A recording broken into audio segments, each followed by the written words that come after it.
Hello everyone, it's me JB from UniqueTutorials. Today in this video I'll show you how to increase or decrease the movement speed of a mouse cursor in any Windows computer. So without further more delay, let's begin.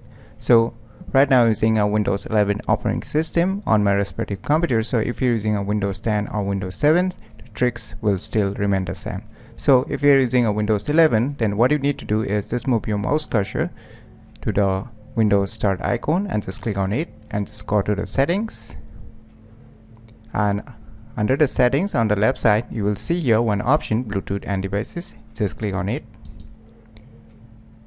and just scroll down below, and now you will see here mouse written. Just click on it, and now on the above here you can see mouse pointer speed, right? So by default it is almost set in the 10, so you can increase or decrease. So right now you can see when I move quickly the mouse is moving with a speed of 10. So if I decrease it, what will happen? Let us check.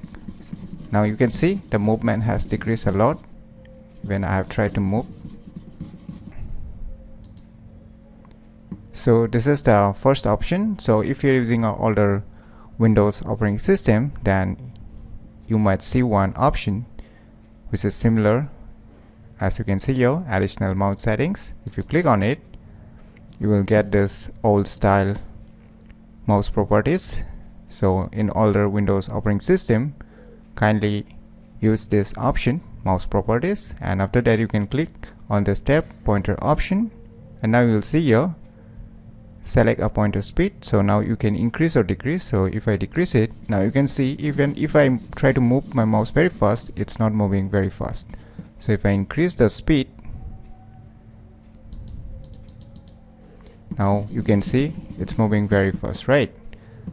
So let me put it to, and once your settings is done, you can see below apply. Now you can apply your respective speed for the movement of your mouse cursor on your respective Windows computer. So using this method, you can easily increase or decrease the movement speed of a mouse cursor in any Windows computer very easily. So if you never known about these cool tricks, then you should definitely give it a try. So if you find this video tutorial useful, please click on the thumbs like button, and if you're new to our channel, click on the subscribe button, and lastly, thanks for watching.